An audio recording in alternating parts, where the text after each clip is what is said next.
Hey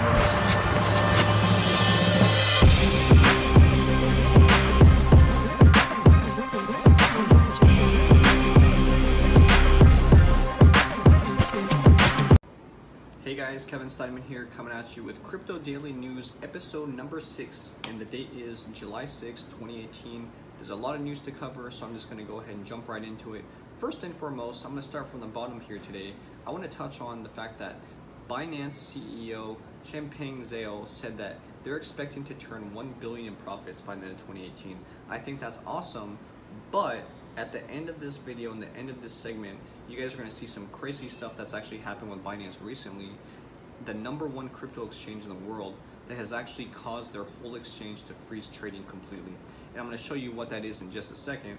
But first, I actually want to go over the rest of this news because there's some other cool stuff that's happening in the crypto space. It's a bit more positive than what has been happening yesterday, for instance. So another cool thing that's happened in the space today, leading Bitcoin mining company Bitmain is now valued at $12 billion after receiving a $300 to $400 million round from Sequoia Capital.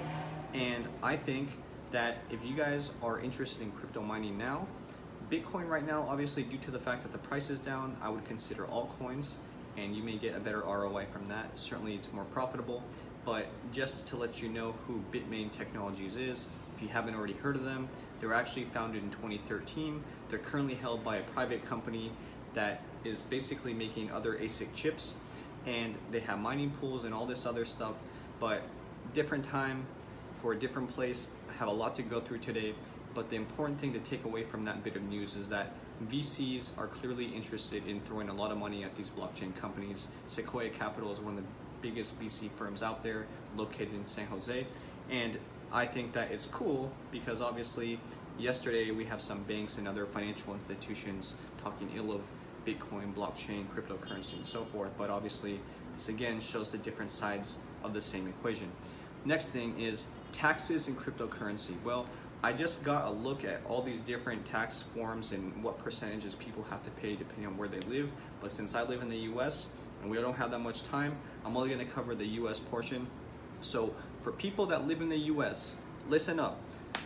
US citizens can basically look at cryptocurrency as a property in terms of the tax status. This is said by the IRS, and the way you tax yourself is based on the gains of when the actual cryptocurrency was purchased and traded. So if you bought it at say 6,000, sold it at 6,500, then that is a $500 gain of which you're taxed on. If you don't actually sell it for a profit, then you're not going to have to get taxed on it. It's only on the capital gains tax, hence the name capital gains. Obviously the IRS is the one enforcing this, so I'm not going to get too much into that, but currently most exchanges are not actually issuing out 1099s to people that are trading on their exchanges, besides Coinbase, because Coinbase sucks. Different time, different place. Get into that later. The third thing I want to get over to you guys is some more good news about the outlook on the crypto space and where Bitcoin is headed. Basically, financial market analyst Tom Lee works on Wall Street. He's actually projecting that Bitcoin could reach prices of 22 and 25,000 by the year end. Pretty crazy, but not too far-fetched to think if we already know towards the end of last year in December, it peaked at around 19,000, almost 20,000. So we know that there's clearly demand at this level that people have and have been buying after it gets over that 10,000 threshold. We're currently at about 6,600 threshold. And if we can close above the 7,000 level, that's gonna be pretty huge. So last thing, I think this is really exciting for me because I was just talking about this a couple days ago. Huobi, new cryptocurrency marketplace, partnering up with this other company. Their name is HBUS, based out of San Francisco. And this means that they are actually gonna go and allow registration starting today, July 6th, for people in the US. And Huobi again is like the 4th largest cryptocurrency exchange. They're a foreign company, and a lot of their customers who exchange crypto on their platform are from different Asian countries, but the fact that they're opening up in the US, I think that's pretty sweet.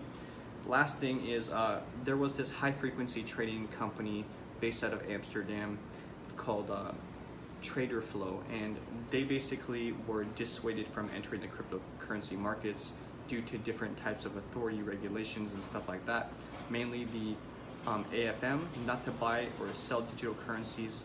This was something that happened yesterday, and coincidentally what also happened yesterday with Binance was that they froze their exchanges after SYS coin went from like practically nothing all the way up to 96 Bitcoin in a single minute.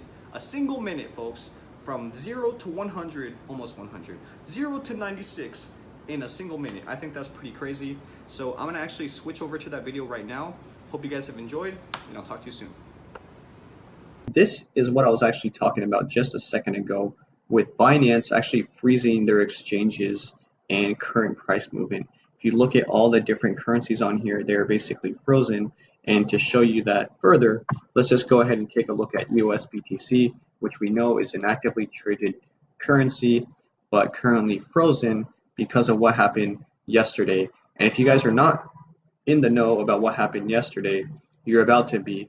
And I tell you, this is freaking crazy what happened. And honestly, it really puts a bad name to other people who are trying to go and leverage, let's say, high frequency trading or bot trading to execute orders and all these different things. So if we look at this currency right here, it's SYS BTC, Syscoin, right?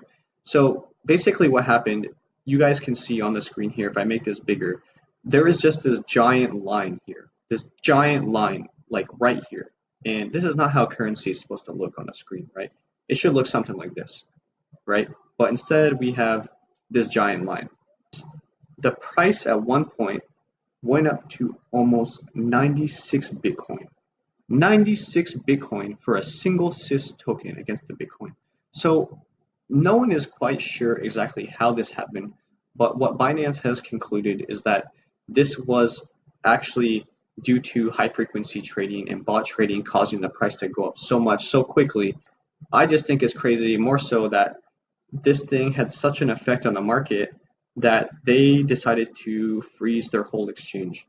And it's unfortunate, obviously, for those who are trying to make legit trades, but needless to say, this is something that everyone should be concerned with, because who really knows how this happened besides what they have, again, concluded to be a result of high frequency trading and bot trading, which is essentially when you go and take a strategy that you have and you let the bots execute it through the API that Binance has or Bittrex or so forth.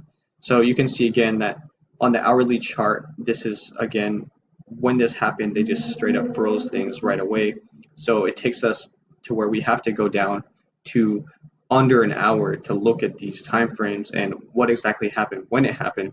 So I'm actually going down as low as possible to see exactly when this happened.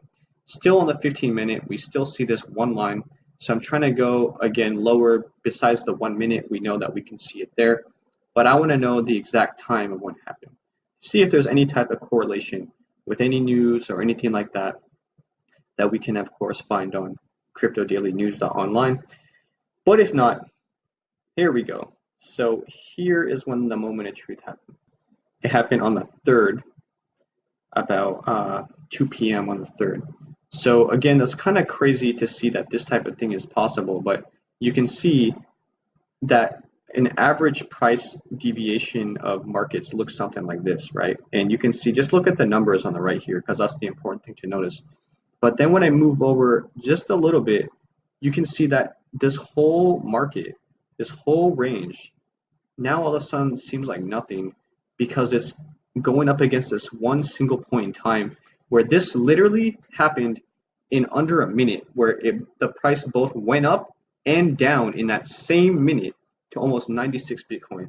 So I just think that is something super interesting that happened recently with Binance and the Syscoin. Again, they're concluding it's due to high frequency trading and bot trading that was able to go and make these trades happen so quickly. But again, what has transpired here is just not good for the whole industry. So I hope that they can provide some more information later on exactly why this happened. But in any event, when they do, you guys can be certain that me here at Crypto Daily News will keep you posted. And I hope you've enjoyed this video and found it helpful.